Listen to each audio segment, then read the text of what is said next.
Welcome to the grand final of the Kansai 2015.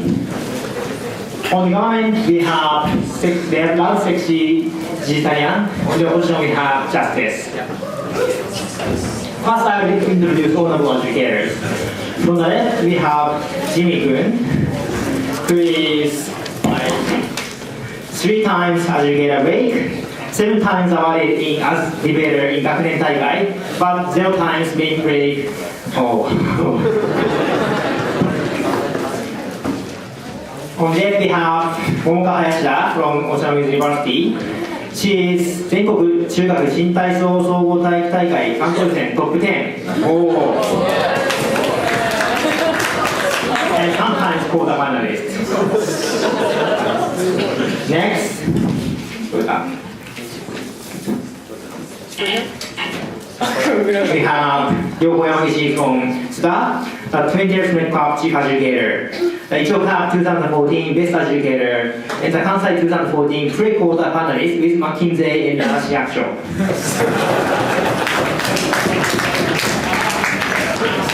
Next we have Masahito Omori.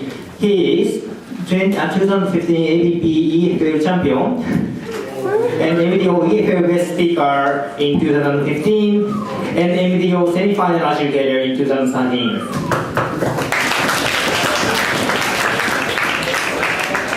And we have Yohei Nakanishi and Sani Shoka as City Chief Educator and Chair Educator in this round as is Ryoya Kurauchi as Chief Educator of the Kansai 2015. The motion before the House is this House regulates the policy which benefits the current generation but sacrifices greater benefits of the future generations. Without any further ado, I call upon Prime Minister. Here.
Thank you, Mr. Chair.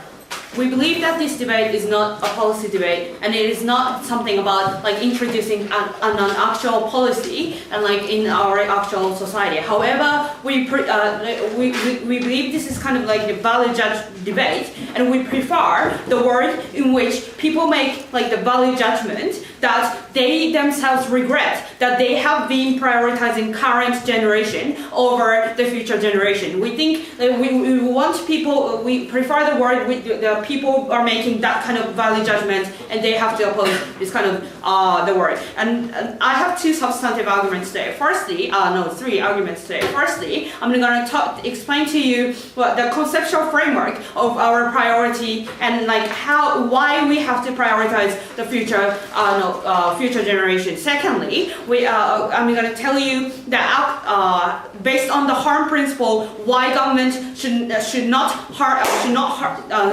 make a policy that will be harmful toward the future generation. And thirdly, if I have time, I'm going to explain about the moral obligation of the government to moral obligation of the current generation to pass down the current resources to the future generation. Let's move on to our substantive. Firstly, about our conceptual framework of the prioritization. So when there is a trade-off between like the trade-off or zero-sum game between the current generation's satisfaction and future generation's satisfaction. We prioritize we prefer the future generation's satisfaction. Why is it? Because let me analyze the current generation's satisfaction. So in order to satisfy the people living in the current time, and then those kind of like desire of people are already additional and also infinite. For example, like even if they have already satisfied with their like the basic demands are satisfied, their like desire is kind of like infinite. For example, people in like who are not employed, he will get a job and he will want to be more rich and he want to be a CEO and he want to be more rich. And people in Shanghai or in China, even though they got out of the poverty, but they want to be more rich and rich. We think that the current generation's desire to be like more like to live on a more enriched life is kind of infinite. Compared to that, we say the future generations like demands is more like the basic and fundamental and urgent. Why is that? Because like what we need to like leave, like what we need to like provide to the future generation is like basic infrastructures or basically like clean environment and like basic like sustainable system, like government system to run and like provide welfare or money to the people on the ground. We say like it is a very simple and universal policy making strategy to prioritize something that is more fundamental than something that is more like not additional. And let me move to our second argument, but before that, NPY. Yeah. Basic infrastructure and a basic government and a basic bureaucracy probably benefits the current generation as well, and probably therefore is not a suitable example for this topic. You need to address things that are harmful to the future generation, like slash and burn agriculture. That's a good point. I'm going to explain why. If we prioritize the current generation, those kind of even basic things will be harmed and will be lost in the future. And so secondly, I'm going to tell you, based on the harm principle, why government should never make a policy that will be harmful for the future generations. So we say in general, government should like avoid as much as possible the policy that will harm others, right? And we believe it applies to the structure between like the future generation versus the current generation structure. And we say the future generation, even though future generation is something like somebody who are unborn or who are very too young or something like that, we say those people are also precious, like our fellows and our families and our future precious human beings. And especially when we're talking about the future generations, it is very pernicious to harm those people. Why is that? For two reasons. Firstly, we say those future generations are already like the voiceless, right? Because they don't have any voting rights. They cannot like have any political power to change the situation that is to benefit to them. And secondly, we say like that every resource in nature, it is like zero sum. There is like a limitation, and it's not like infinite. For example, like even environmental resources or natural resources, because like planet itself has a like capacity, a limitation on its capacity. So you cannot actually infinitely like use your natural resources or so on. And given those things, we say like that harming the future generation is also like it's also violating the harm principle of our policy making strategy. And what kind of policy should people actually regret? I'm going to explain to you what kind of harm will happen as a consequence of those like trade-off happening in the understood scope. First example that can be said is like loose environmental regulation that understood scope. For example, we are doing some regulations, but that are not totally not enough, and we are still emitting tons of CO2 every day, and like we are still using the plastic bags every day in the supermarket or so on. And we say this will necessarily harm the future generations. Why is that? Because firstly, like it is highly possible that we will damage the health of future generations. For example, we have been seeing the example like Minamata or those kind of like diseases. And secondly, we say if we run out of those resources, even economically, the future generations will be harmed, because without any clean water or without any electricity or gases or like those resources, there's no business can be run, right? And also, like in terms of culture or identity, if the beautiful nature will be is lost, and the future generations will be harmed. And also about the nuclear or radioactive things, if we continue doing making those policies, like those contamination or pollution would last for decades, and those harms that we are creating are totally ignored and understood. Based on the principle that we should not make a policy that harm others, that's why we proudly propose. Thank you.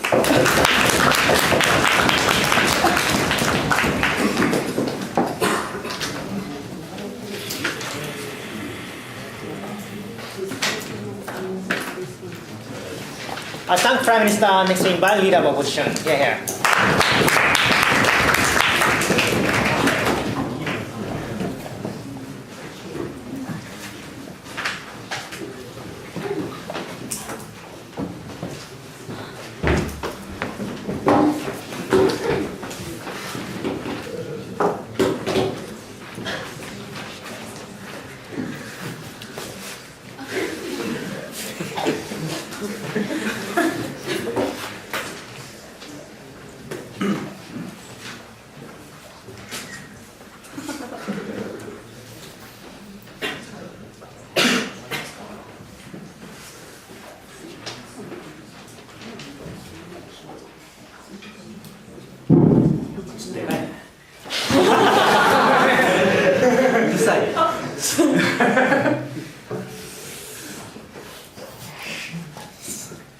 Rico was happy to make all sad in this room. I don't think we should be sad as current generation. We as a debater, we as a current generation, we should be happy, ladies and gentlemen, because we believe current government should have a responsibility towards the current generation. I'm going to talk about, my substantive is going to be about to whom current government should be responsible. The answer is going to be about the current generation. I'm going to support my argument from 5 reasons, before that several points of response. I'm going to deal with 3 key questions rebuttal. Firstly, is there any good reason to prohibit the current generation for pursuit of happiness on the basis of strength of desire? Because the conceptual framework from that side of the house is, look, current generation's desire is strong, and therefore we want to prohibit for the current generation to pursue their good life in the status quo. I don't have a good reason as to why the strength of the desire of the current generation legitimizes the prohibition of the pursuit of happiness to begin with. It is a good thing for us to have a desire. It is a good thing to have a hope within our society. It is a good thing for us to, all of us, to be happy from the perspective of myself, Mr. Speaker, because there's a limitation of human imagination to see what kind of happiness we can have. And therefore, it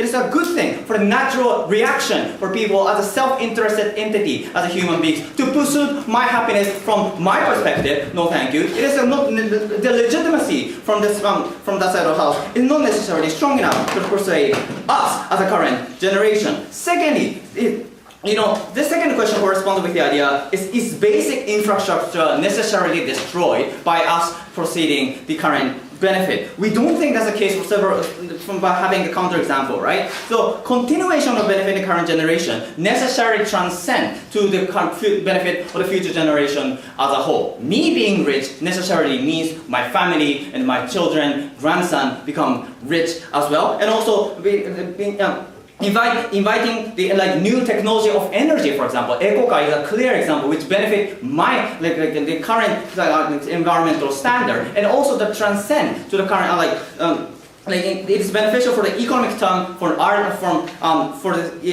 current generation, and also transcend to the future benefit overall. And I don't think the basic infrastructure is not necessarily going to be destroyed by ourselves proceeding the current benefit. Third question corresponds with the idea: can they cater to the interest towards future? Because they characterize future generation is voiceless.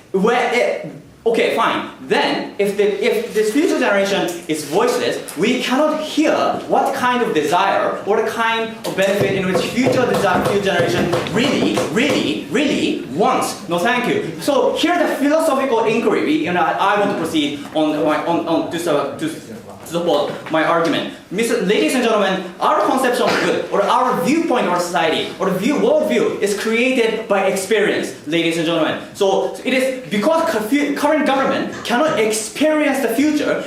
We can't, like philosophically and empirically, we cannot have a clear-cut tailoring benefit towards the future generation. The clear-cut example would be Nazi government had for the future generation. We have a eugenic politics, Mr. Speaker. And also in the past, like in England, for the sake of future generation, there's some people try to secure and to prolong the system of slavery, ladies and gentlemen. But the time has passed, and we have realized that eugenics and slavery is not necessarily catering to our interests, so that we deny the possibility for that side of the house to fully achieve the future benefit for the future generation. So substantive, to whom current government should be responsible. The first reason why we think the current government should be responsible to the current generation is because we want an accountable government. Because fabric of the current government is created by current generation. We invest government through tax, and majority of people had invested to the current government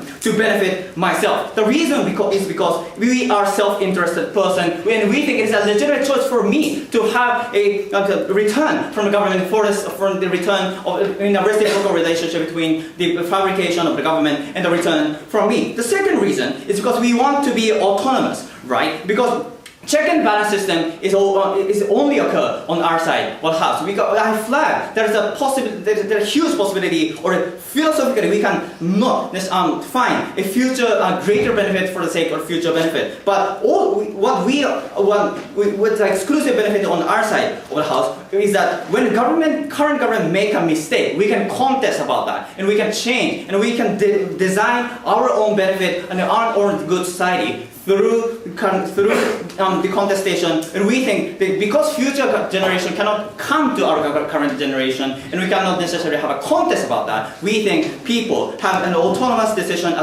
for the sake of the good society is exclusive on our side. The third reason is a dismissal of the current generation is in fact a theft, Mr. Speaker. What do you mean by this? If the coercive power, which means the government to take our money for the sake of a stranger, in which we or myself will not benefit myself, I think it is a theft of my money for the sake of future benefit. It might be the case on distribution of the wealth, but be comparative, ladies and gentlemen. The benefit of my money will not necessarily trickle down to my benefit, and we think that's benefit unjustifiable from the sake of myself. Okay.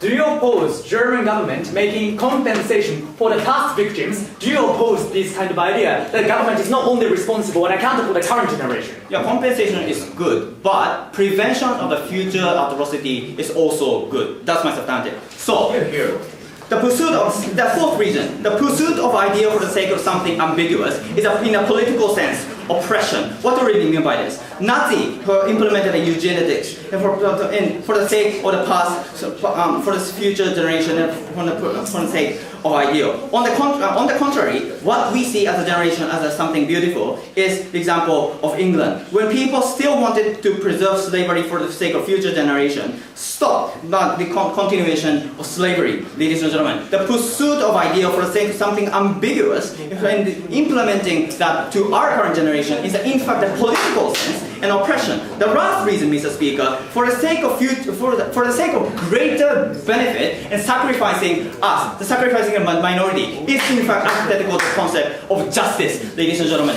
We have told you, Mr. Speaker, the impossibility for that side of the house to cater for future benefit, and we think for 5 reasons we have a good reason to support our case. With that, I oppose.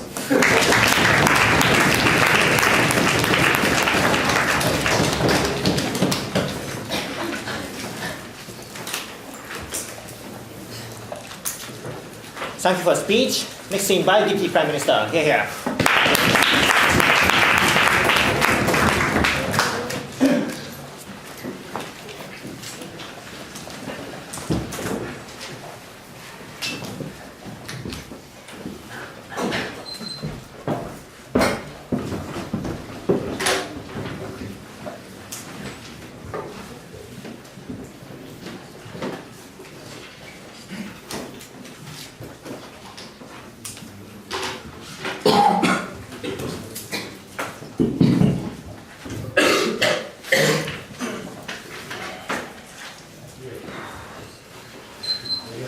Thank you, Mr. Speaker. Two additional substantive to further extend the case from the affirmative.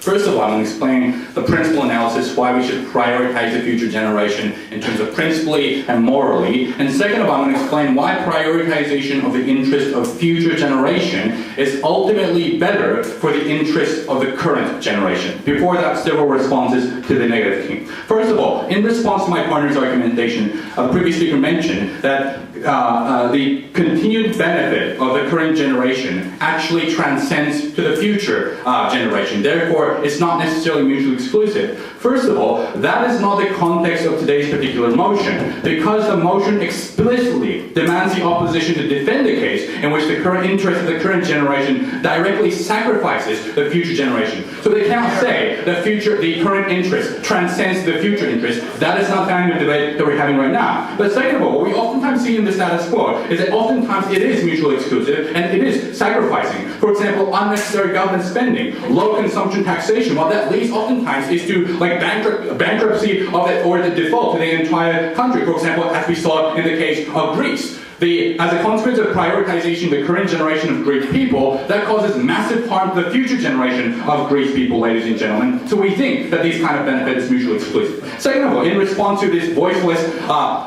future generation, they said that if these people are voiceless, we cannot reasonably expect and know the interest of future generation. Now, what we think is that there are broad general interests that human beings of all generations basically share. For example, a healthy longevity. For example, a cultural and a peaceful society. We think that those kind of general interests is shared by a vast majority of generation. We don't think this is exclusive in particular to a particular generation. But moreover, he made a contradiction within his own refutation, because in his first refutation he said that current generation interest transcends to future generation. That refutation stands upon the assumption that future generations' interest and current generation's interest can also be similar. So the logical conclusion here is that we can, as a current generation, reasonably expect what kind of interest the future generation might want. Third response, they said the current government should only be accountable to the current people because current people pay taxation to people. What we say first of all is that government accountability actually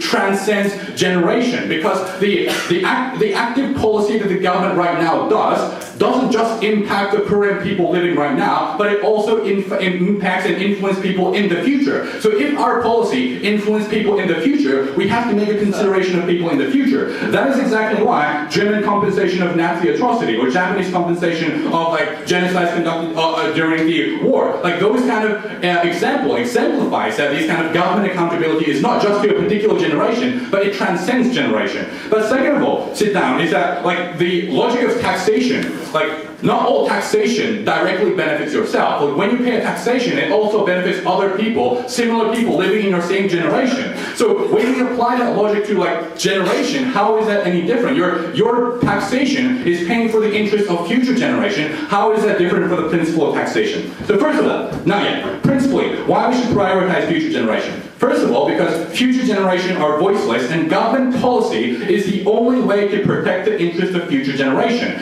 Because people living right now, the current generation, are not completely dependent upon the government policy. For example, if you have a very poor economic policy conducted by the government, that does not completely dictate and deprive your ability to become economically prosperous or rich. For example, you can work extra hard. For example, you can create innovative businesses, ladies and gentlemen. So the point to be made here is that for people living right now, current generation, always has an alternative way to government policy. So themselves, or the autonomous self. By comparison, future generation are completely dependent on government policy to protect them, because there are no other alternative actors to protect yourself, and you are not born yet to protect your own interests. So we have to make a comparison here. Not yet.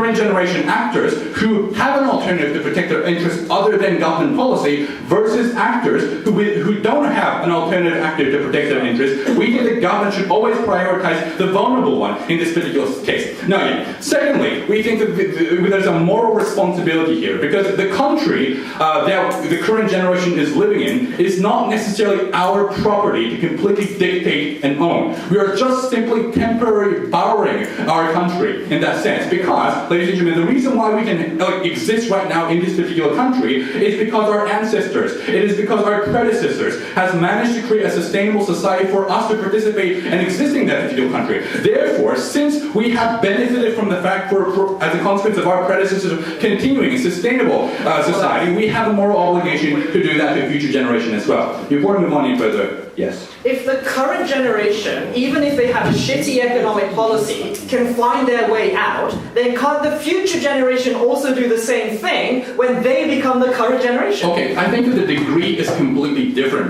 because as a consequence of implementing bad policy for a very long time, it necessarily makes future generation that much harder to opt out from that bad economic policy. So we have to make a comparison of difficulty of opting out from government policy. Secondly, why prioritization of the interest of future generation is ultimately better for the interest of the current generation. Because when you prioritize current generation, that actively harms the current generation and stagnates the current generation. A number of reasons why. First of all, because when people cannot see the continuity of the society, that leads to a shrinking of the economic and societal pie of the society. For example, people or private corporation would have less incentive to make future investment because they don't see a continuity of a future, a sustainable future, in order to get a return for their investment. That's exactly what's happening in China. A lot of Chinese elite are fleeing China with a lot of money from China because they don't see a sustainable development in China. And that is not just harming future Chinese, that is also harming the current generation of Chinese people, especially people like poor and middle class people in rural area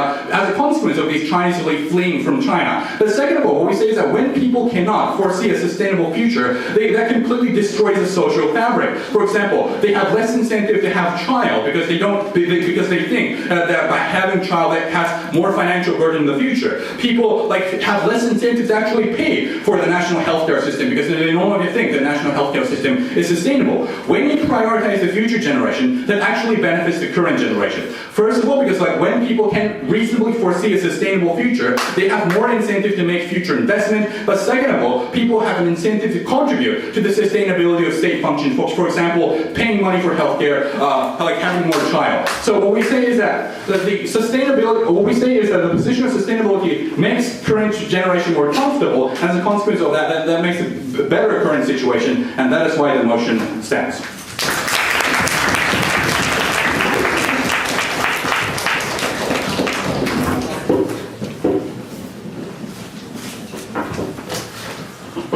Thank you very much. Next I call upon Dicty leader position. Here.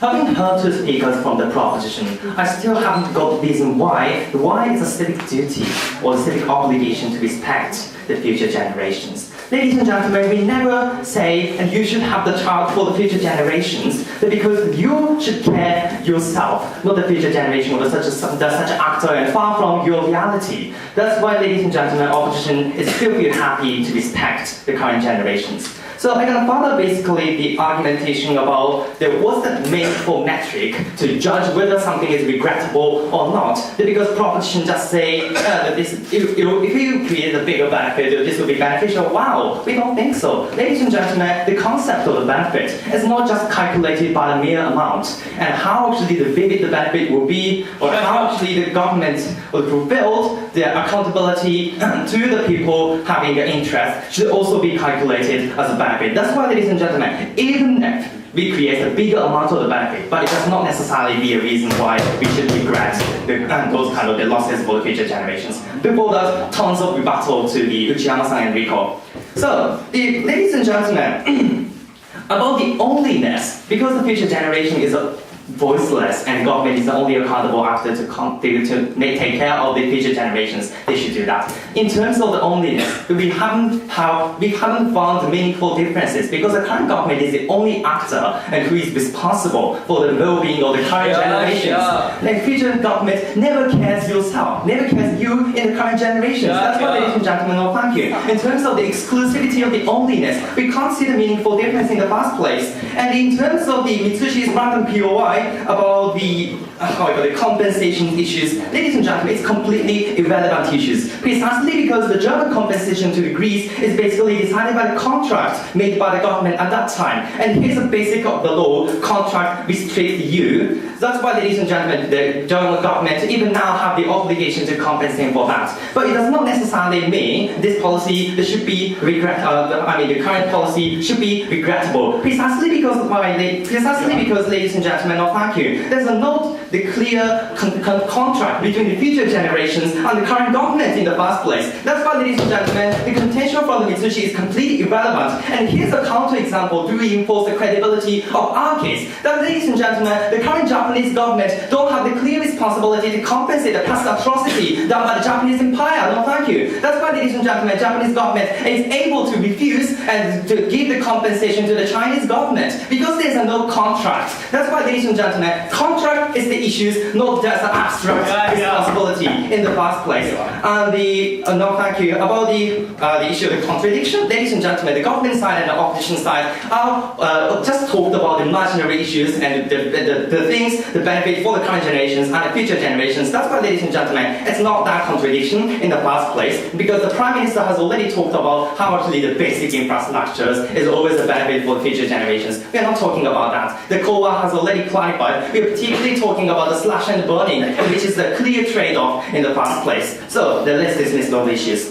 And the further thing is because there's no clear justification from the government side in terms of the obligation. Why citizens have to care for the future generations in the first place? So if the logic, the past, you can get the benefit from the past, so you have to trickle it down to the future generation is true. All the traditions has to be protected.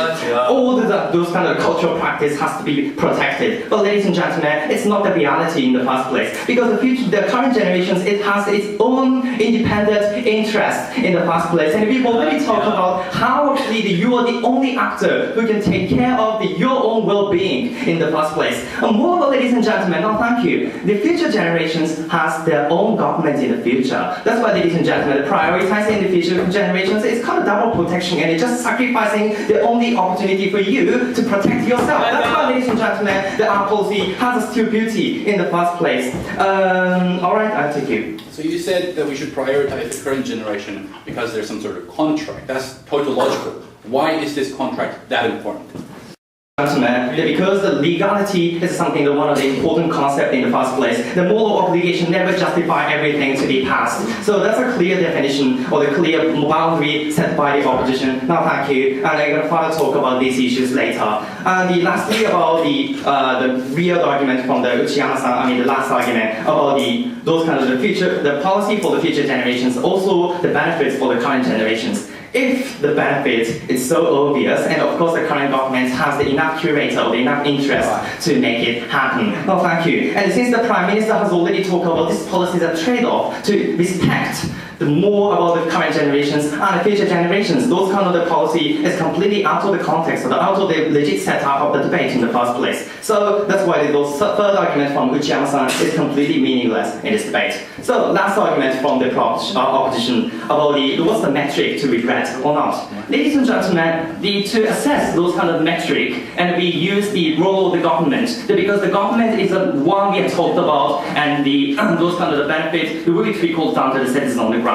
And the role of the government is to be accountable to the populations, precisely because the government is a body comprising the will or the resources of the population, not something independent body apart from the civic will. And ladies and gentlemen, the concept or the greater benefit that came from the proposition side is all about amount. Ladies and gentlemen, we also need to consider who's the recipient or how actually those actions is consistent to the role of the government. And those kind of the other metrics will be the rationale for the government to take the many policies, which is how I call it, the deficit in the utilitarian calculus, such as the livelihood protection for the certain minority. But for most of the people, those kind of harm, those kind of policy will be a harm. But if we see the very benefit for the certain amount of the people, although they are minority, and we are happy to conduct that. That's why, ladies and gentlemen, those kind of the amount-based metric is not the metric that we should use to assess whether something is regrettable or not.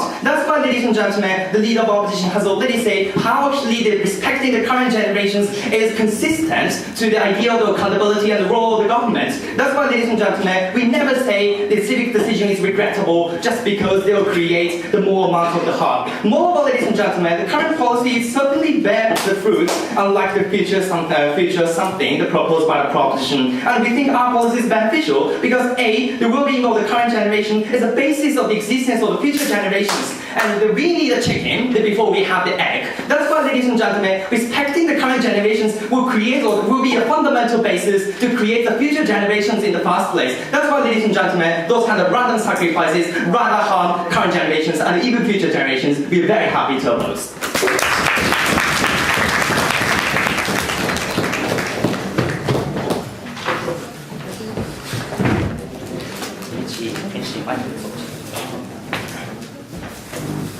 Thank you for your speech. Next, call upon government today. Yeah.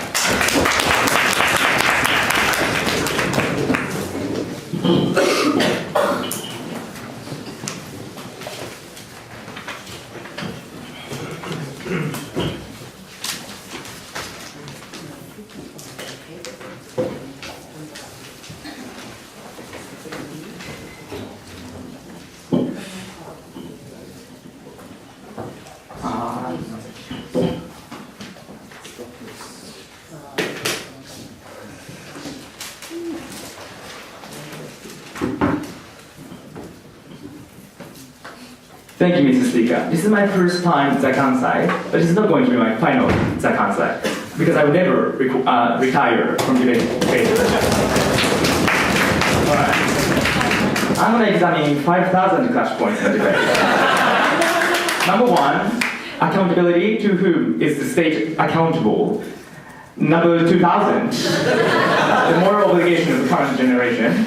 Number 5,000, the nature of current generation's interests. Number one, about accountability, maybe 5 responses.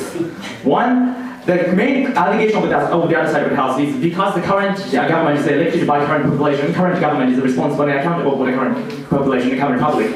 That's a very dangerous idea. If the state is only accountable for the public, current public, then necessarily becomes majoritarian interests are more represented under the current policy-making strategies. That's dangerous. That's exactly why, even against the current public interest, we still push so many things in the status quo, like protection of the minority, or pension system for the elderly, the welfare for the limited number of people, are clearly against the current majoritarian interest, but still we justify those things. Thereby, state is not only accountable for current voters that elect them, the state is also accountable for voters that don't elect them, Mr. Speaker. Thereby, their analogy, or their logic that the state being responsible and accountable for the voters that they elect is fundamentally incorrect. The second of all, we believe the moral obligation of the state geopolitically and chronologically extend to the future and the past. That's why we are making compensation for the past injustices committed by the previous generation. The only response from that side of the house is a contract, right? But we need to analyze the rationale behind the contract. The principal concession is still we are conducting this kind of policy for the past atrocities. The principal, the implication of this analogy is the moral obligation chronologically extend to the past and the future. More than that, this kind of obligation geopolitically, geographically extend. That's why we undertake humanitarian intervention, accept refugees. Accept refugees and provide ODA. Those things are clearly harmful or not beneficial for the current public that elect the state. The state is not only accountable and cater to the majoritarian public interest.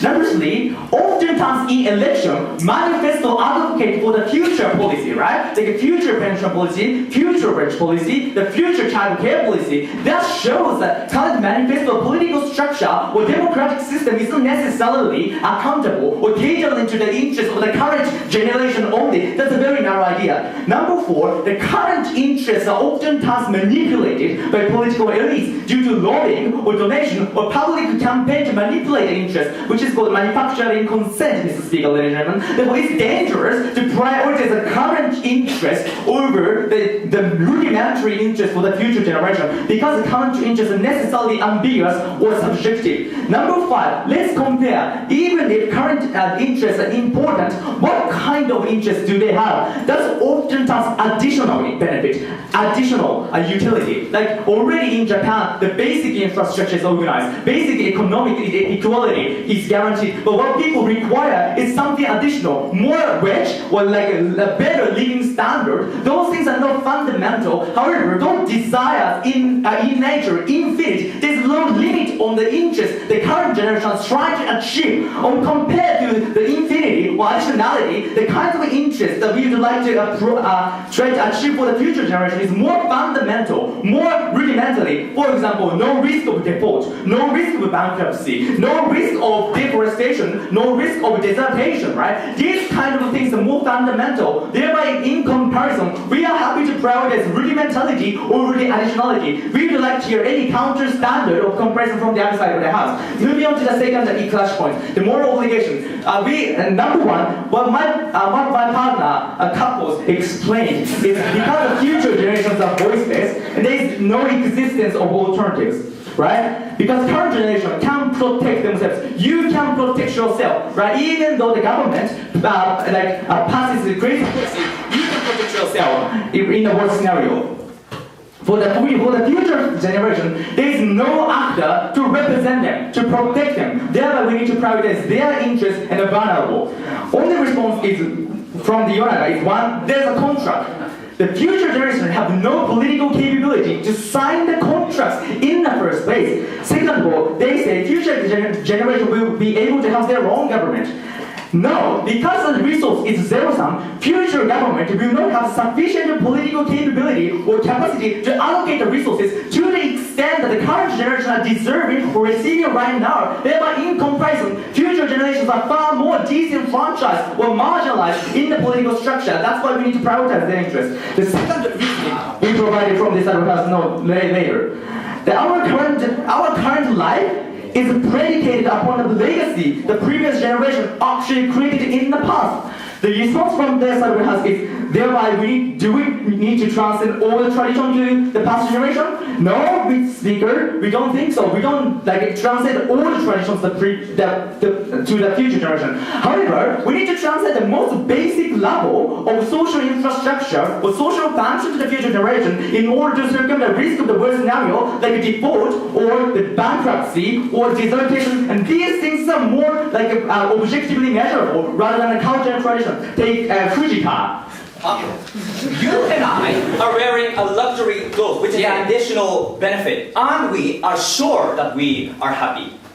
No, because the kind of happiness that me and he is feeling right now is not necessarily rudimentally for the survival of a human being, but the kind of utility that we are trying to protect for the future generation is more rudimentary for the survival of a human being in nature. That's why we are trying to make this comparison. You need to refute the standard of conceptual framework that Rico explained. We can have beautiful rhetorics. Finally, I forget about something about current generation's interest. What my partner, Takeru Uchiyama, analyzed is that the consideration of future generation ultimately benefits current generations as well. The only response from Yonaga is this is not relevant to the debate. It is relevant to the debate, Mr. Speaker, because it shows that their approach is counterproductive to achieve their own utility that they're trying to achieve, Mr. Speaker. When you have future prosperity or foreseeability, there are more incentives to invest in the future things that will necessarily benefit current generation. That's the kind of logic that Uchiyama-san gave, Madam Speaker, Mr. Speaker. So for all the reasons, I'm never prouder to debate with a good couple. Thank you.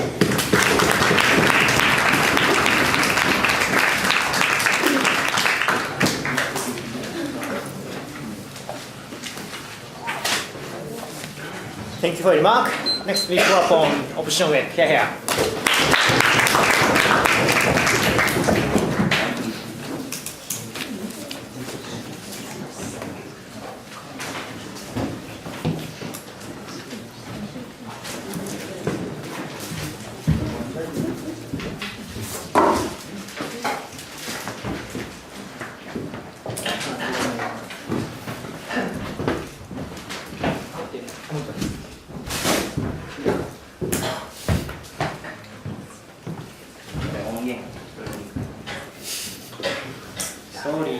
I'm not responsible to future generations on here.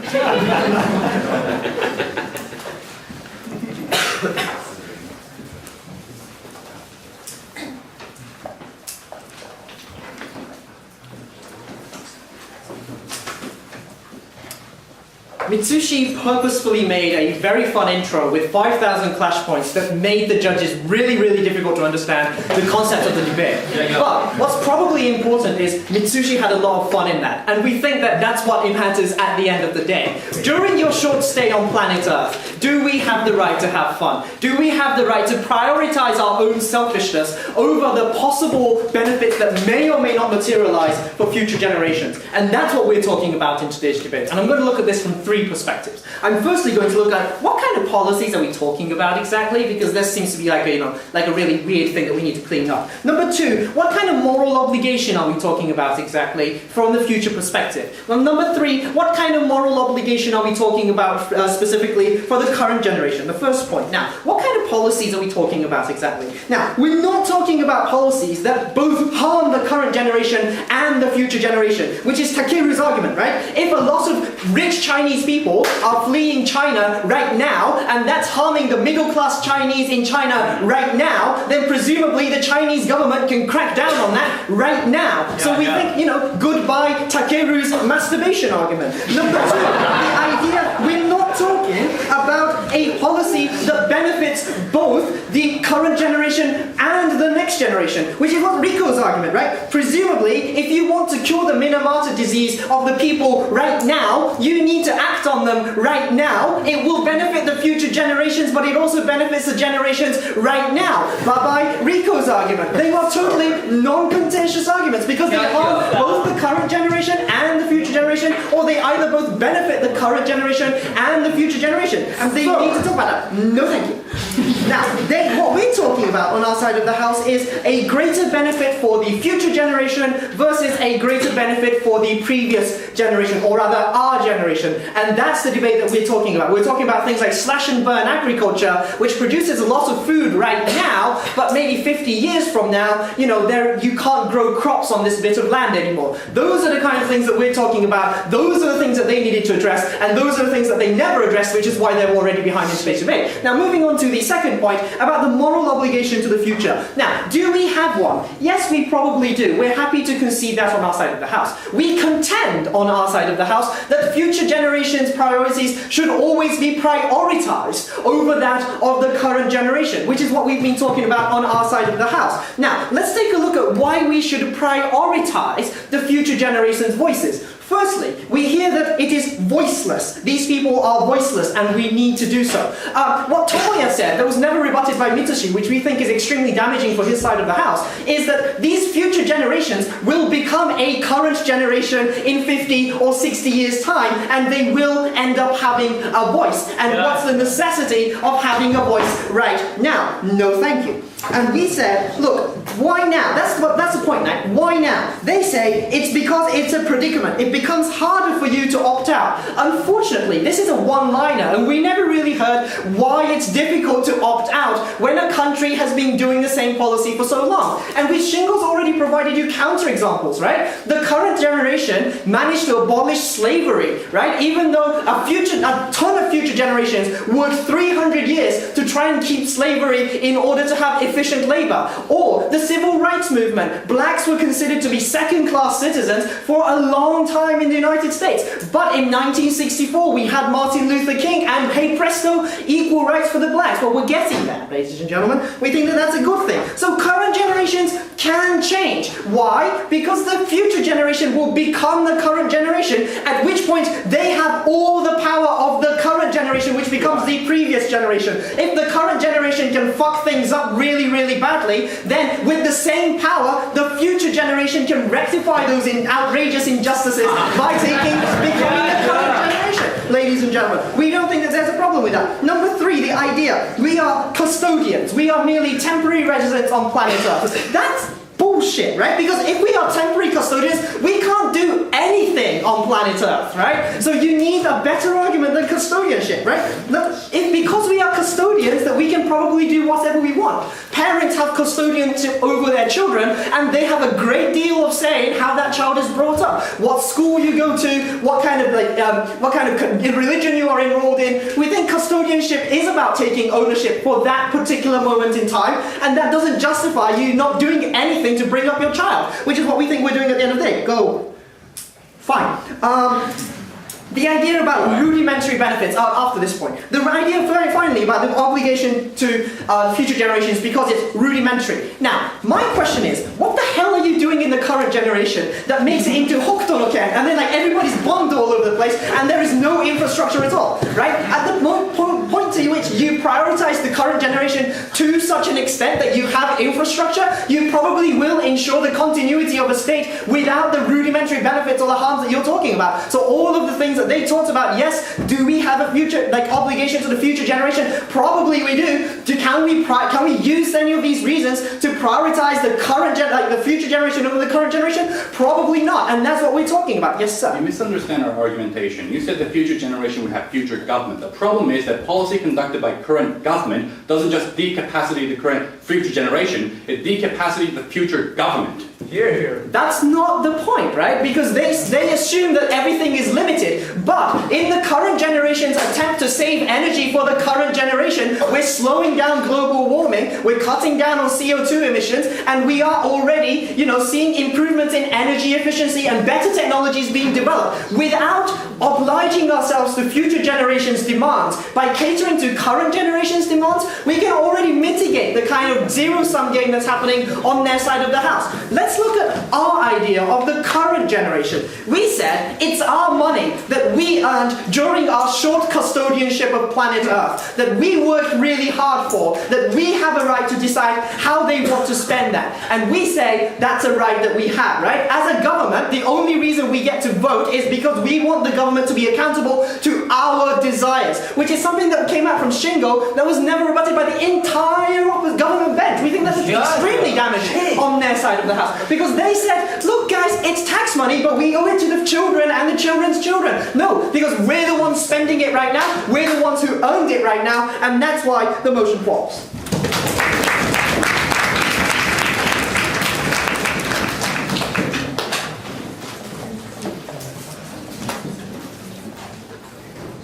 Thank Commission Whip. Next we call upon the press speaker from opposition. Here.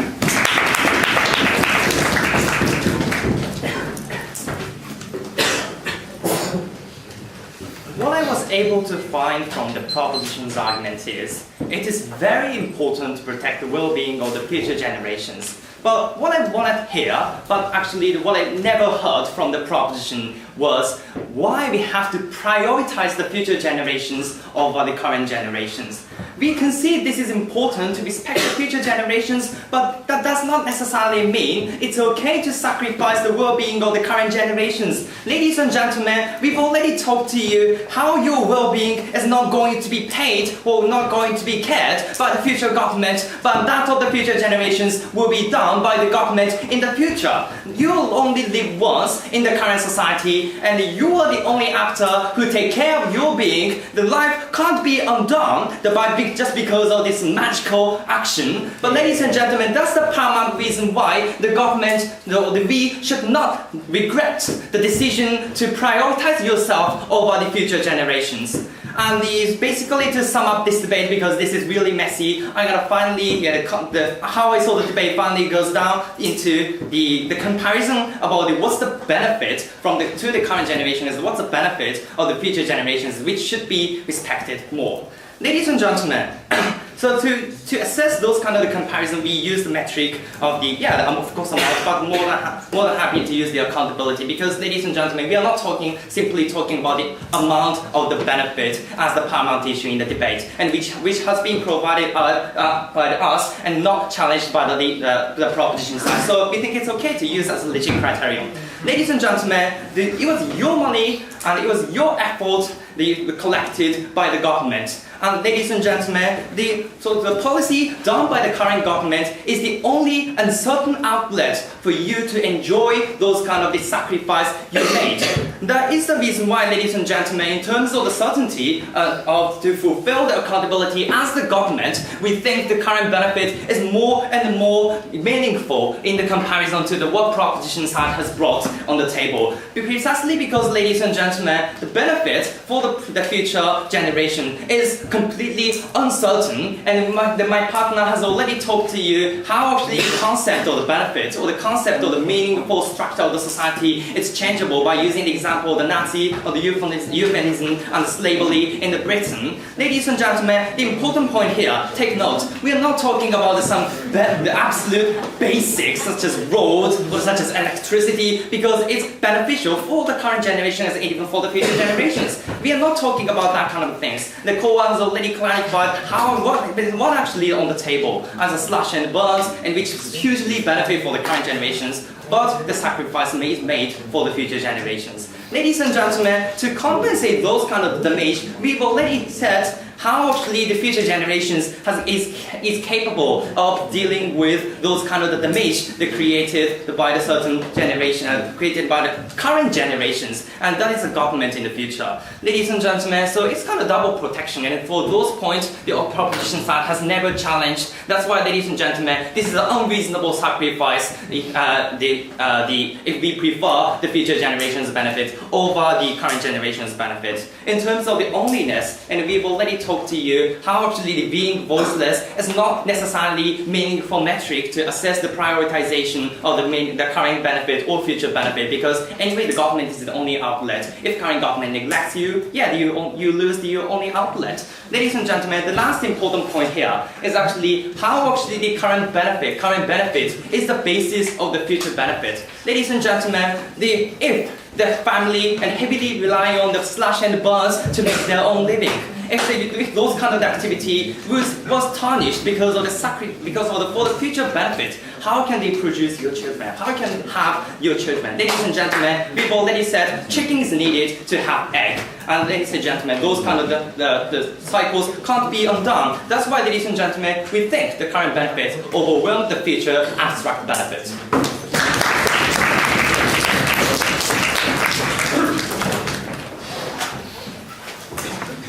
Thank you very much.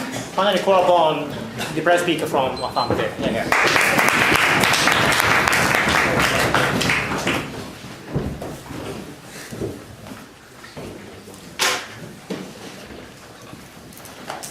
Mr. Speaker, as always, the negative theme was very rhetorical, but very illogical. And there's two issues to sum up to today's debate. Is the current government or current generation accountable to future generation? And second of all, the clarification of my masturbation argumentation in today's debate. One, is the current generation accountable to future generation? What we hear from the negative theme is that current government is only accountable to the current generation because we pay tax, it is democratically elected. We say that this is not necessarily true because the policy conducted by the current government not only affects the current generation, but also affects future generation. And the only response we got from the negative was that future generation have future government. That's perfect, right? They misunderstand our argumentation, right? Because the policy conducted by the current government doesn't just decapacitate future people to solve the problem, it also decapacitates the future government to solve the solve the problem. So if the current government use up all the natural resources to cater to the current generation, then how will the future government be able to provide adequate energy security? If the current government accumulates tremendous amount of financial debt, then that decapacitates the future government to conduct any adequate economical policy. So they didn't really respond to that point of argumentation, how it decapacitate the government, ladies and gentlemen. They blankly assume that future government will somehow be perfectly imaginable to solve the problem. Moreover, what we told you is that current generation is actually accountable to the future as well. Because what we told you is that future generation is voiceless and future generation cannot protect their own interests. The government policy is the only actor which can protect their own interests. By comparison, the current generation, yes, the government also protects their interests, but they themselves can also protect their own interests. That is the dichotomy that we have to make here. Is there an alternative actor to protect their interests? The response coming from them was, again, future generation would have future government to protect them. There was this, countless refutation, which is basically the same, right? Again, the action of the current government decapacitate future government. They needed to engage on that point. Moreover, what we talked about how we think that current generation has more obligation for future generation because we're only a temporary custodian. The reason why we can receive the benefit of the current society is because the future generation, because the past generation, the predecessors, had allowed a sustainable society, and therefore we have a similar obligation to that. And only response coming from the opposition whip is that if that logic is true, we can't do anything.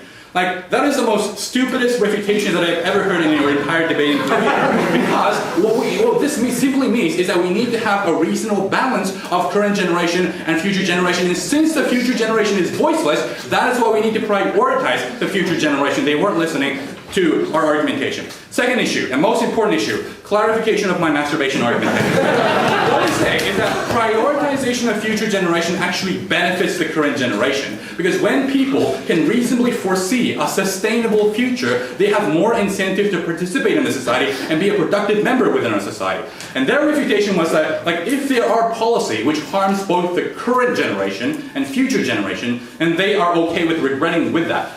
He misunderstands my argumentation. There are policy which only harms the future generation and benefits the future generation, but it is unsustainable in terms of future sustainability because current people can't foresee the lack of sustainable development. So, for example, in the hacking/farming, people right now are not harmed, but they can reasonably foresee that that is not a sustainable way for agriculture to happen. That is why there's probably not going to be future investment in those kind of agricultural industry, because these kind of things, people can reasonably foresee that those kind of things are not sustainable. That was my argumentation, ladies and gentlemen, and since that was my argumentation, we think this is crucially important, because even if you can see to their benefit, ultimately their paradigm is counterproductive in achieving their benefit. So when it comes to the interest of current generation, when it comes to the interest of future generation, our policy is much more better. That is why the motion stands.